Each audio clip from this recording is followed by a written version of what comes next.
Assalamualaikum warahmatullahi wabarakatuh. A'udzubillahi minasyaitonirrajim. Bismillahirrahmanirrahim. Alhamdulillahilladzi atana lihada wa ma kunna linahtadiya laula an hatana Allah. Asyhadu an la ilaha illallah wahdahu la syarikalah wa asyhadu anna Muhammadan abduhu wa rasuluh la nabiyya wa rasula ba'dah. Amma ba'du.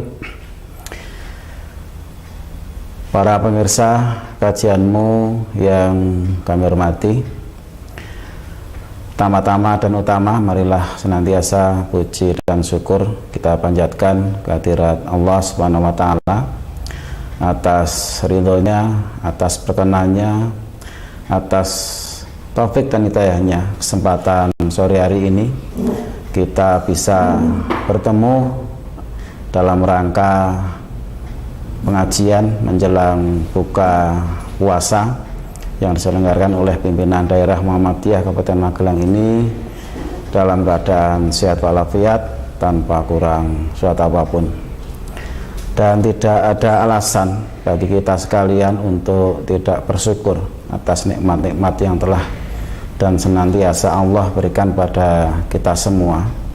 Meskipun situasi dan kondisi saat ini kita tengah prihatin dengan adanya COVID atau Coronavirus Disease 2019 yang saat ini melanda di hampir seluruh dunia, namun kita sebagai orang yang beriman tetap harus bersyukur dan bersyukur atas nikmat yang telah diberikan Allah pada kita sekalian. Allah berfirman, wa in ta'udu nikmatallahi la tuhsuha.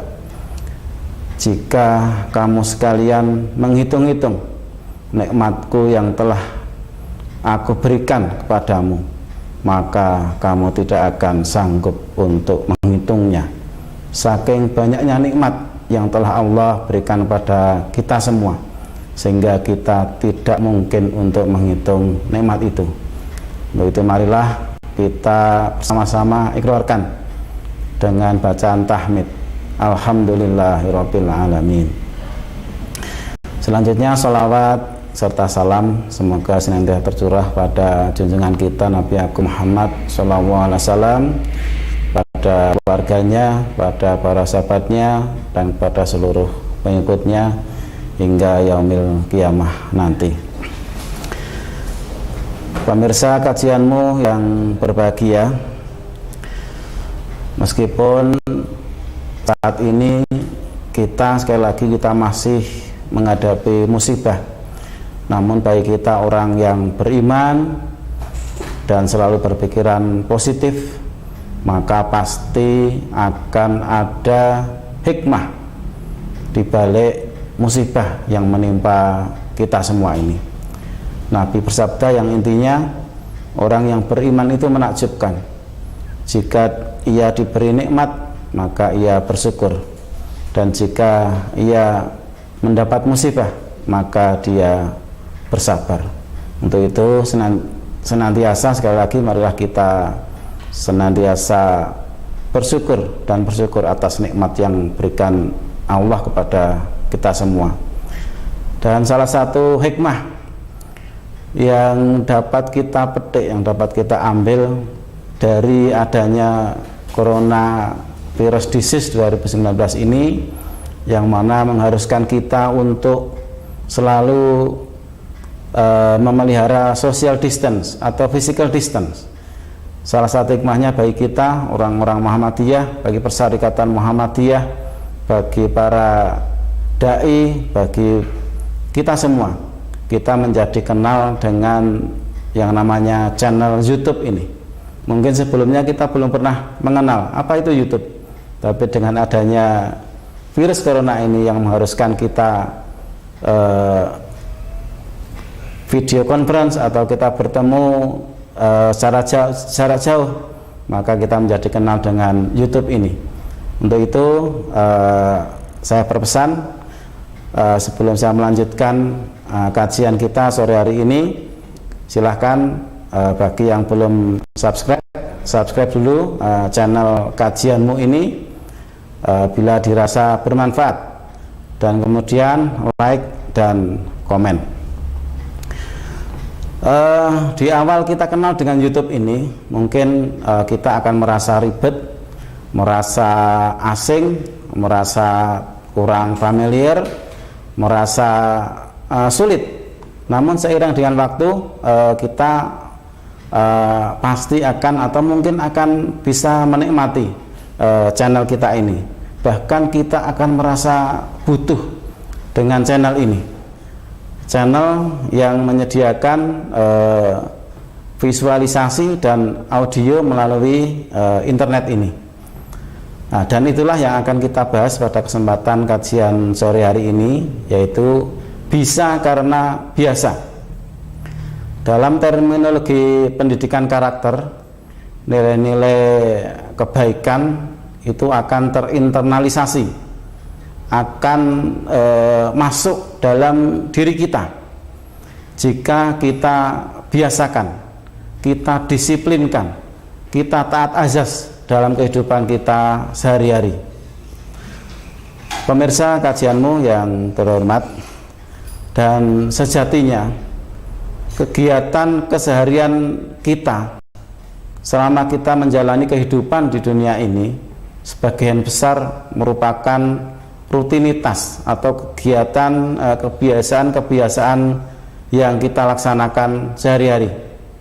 Seorang psikolog dari Amerika, William James namanya, pernah meneliti bahwa lebih dari 90% kehidupan seorang manusia di dalamnya adalah merupakan kebiasaan-kebiasaan atau kegiatan yang sifatnya rutinitas atau pengulangan-pengulangan dalam kehidupan kita sehari-hari. Dari kecil, remaja, dewasa hingga kita tua, semuanya 90% lebih merupakan pengulangan-pengulangan atau merupakan kebiasaan-kebiasaan. Dari kita bangun tidur, kemudian mandi, bekerja, istirahat, hingga tidur lagi, semuanya merupakan pengulangan-pengulangan yang itu berlangsung secara terus-menerus. Karena itu alangkah istimewanya, alangkah bagusnya ketika pengulangan-pengulangan itu, ketika kebiasaan-kebiasaan yang kita lakukan itu ada tambahan atau ada sisi-sisi positif yang bisa kita masukkan dalam kebiasaan kita sehari-hari, yang itu kemudian nanti akan terinternalisasi dalam kehidupan kita sehari-hari. Dan ketika amalan sudah terinternalisasi, maka amalan tersebut akan menjadi ringan untuk kita laksanakan. Kita juga akan gembira menjalankan kegiatan-kegiatan yang kita ulang-ulang sehari-hari itu, dan tentu tanpa adanya keterpaksaan. Dan puncaknya, amalan-amalan tersebut akan menjadi kebutuhan bagi kita dalam kehidupan kita sehari-hari. Pemirsa kajianmu yang kami hormati, pimpinan Pusat Muhammadiyah sebenarnya sudah merilis program pendidikan karakter bagi warga Muhammadiyah yang sudah diluncurkan sejak periode Muktamar ke-46 yang lalu. Namanya adalah The 9 Golden Habits, atau 9 kebiasaan utama. 9 itu 9, golden itu emas atau utama, habits itu kebiasaan. Sehingga kita sebut atau disebut oleh Muhammadiyah sebagai 9 kebiasaan utama. Sasarannya adalah warga Muhammadiyah agar secara pribadi memiliki karakter yang islami dan berkemajuan. Tentu 9 kebiasaan utama atau 9 golden habits ini merupakan salah satu implementasi dari PHIWM, Pedoman Hidup Islami Warga Muhammadiyah. Filosofi dari 9 golden habits ini adalah untuk mewujudkan diri pribadi kita warga Muhammadiyah ini menjadi muslim yang sebenar-benarnya, yang tentu itu tidak bisa kita lakukan secara instan, namun butuh upaya-upaya pembenahan diri secara serius, secara terus-menerus, secara berkesinambungan. Karena itu tentu butuh waktu yang panjang, namanya saja proses, sehingga butuh waktu yang panjang untuk bisa mewujudkan apa yang menjadi maksud dan tujuan dari program The Nine Golden Habit tersebut. Salah satunya tentunya adalah proses menjadikan kita memiliki amalan-amalan positif yang menjadi kebiasaan kita sehari-hari. Pemirsa kajianmu yang berbahagia, apa saja The Nine Golden Habit tersebut? Yang pertama adalah kebiasaan sholat, dan yang kedua kebiasaan puasa, yang ketiga kebiasaan zakat, infak, sedekah, yang keempat kebiasaan membaca Al-Quran, yang kelima kebiasaan membaca buku, yang keenam kebiasaan beradab secara islami, yang ketujuh kebiasaan ngaji dan berada dalam komunitas orang-orang yang soleh, kedelapan kebiasaan berkata baik, beramal soleh dan bermanfaat bagi sesama, dan yang kesembilan adalah kebiasaan berpikir positif dan murah senyum. Tentu tidak cukup waktu kita sore hari kalau seluruh 9 kebiasaan utama itu kita uraikan, kita terangkan satu persatu. Akan kita ambil beberapa kebiasaan utama yang paling penting atau menjadi concern bagi kita sekalian selaku warga Muhammadiyah khususnya. Yang pertama adalah kebiasaan sholat. Tentu kita semua sudah mafhum bahwa sholat ini merupakan ibadah mahdhah yang paling fundamental bagi kita umat Islam, sehingga pada peristiwa Isra Mi'raj Allah berkenan nimbali secara langsung Rasulullah untuk memerintahkan sholat ini. Itu menjadi dasar mengapa sholat itu menjadi ibadah yang sangat penting, yang sangat utama bagi kita orang Islam. Kemudian yang kedua, sesuatu yang diulang-ulang. Sholat wajib kita, sholat fardu kita itu 5 kali dalam satu hari. Logikanya pasti itu sesuatu yang sangat penting, sehingga butuh pengulangan. Dan yang ketiga, sholat itu nanti merupakan amalan yang akan menentukan bagi kita sekalian ketika kita nanti diazab di hadapan Allah Subhanahu wa Ta'ala. Rasul bersabda, awalu ma yuhasabu bil abdi yaumal qiyamah as-shalah. Amalan yang awal dihisab nanti pada hari kiamat adalah sholat. Fa idza shaluhat shalu'a sahiru amarihu. Ketika sholat kita itu bagus, maka baguslah semua amalan kita itu. Fa idza fasadat fasada sa'iru amali. Jika sholat kita itu jelek, maka jelek pula seluruh amal kita. Untuk itu marilah ibadah kita yang utama ini, sholat fardu, sholat wajib 5 waktu ini, kita usahakan, kita perbaiki secara terus menerus, secara berkesinambungan, sehingga betul-betul sholat kita itu nanti menjadi sholat yang khusyuk, sholat yang sempurna di mata Allah Subhanahu wa Ta'ala. Jamaah kajianmu yang kami hormati, tentu sholat yang paling utama adalah sholat berjamaah, maksudnya sholat wajib berjamaah, kemudian di awal waktu.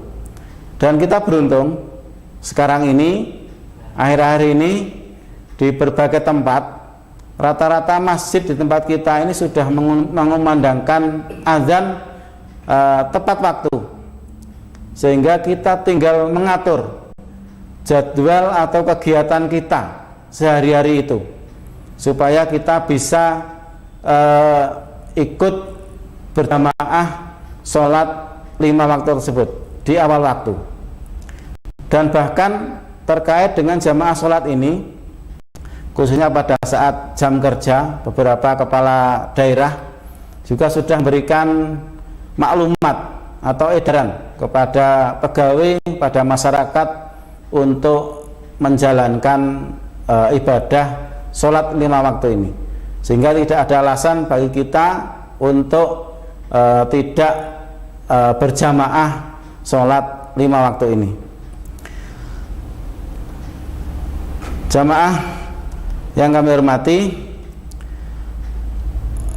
tidak ada yang menjamin sholat 5 waktu kita ini kita kerjakan dengan khusyuk atau sempurna. Bahkan boleh dikatakan kita ini manusia yang lemah, kita ini sulit untuk mencapai kesempurnaan sholat. Untuk itu, agar sholat kita yang kurang sempurna ini bisa menjadi lebih sempurna di hadapan Allah, tentu kita butuh untuk menambal kekurangan-kekurangan sholat wajib kita. Untuk itu bisa kita lakukan dengan kita melakukan atau melaksanakan, mengerjakan sholat-sholat sunat, khususnya sholat sunat yang muakkad.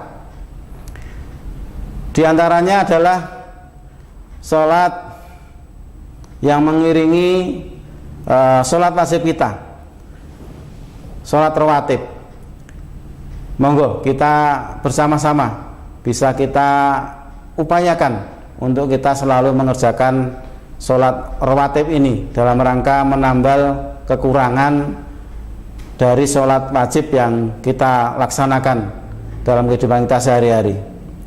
Kemudian yang selanjutnya,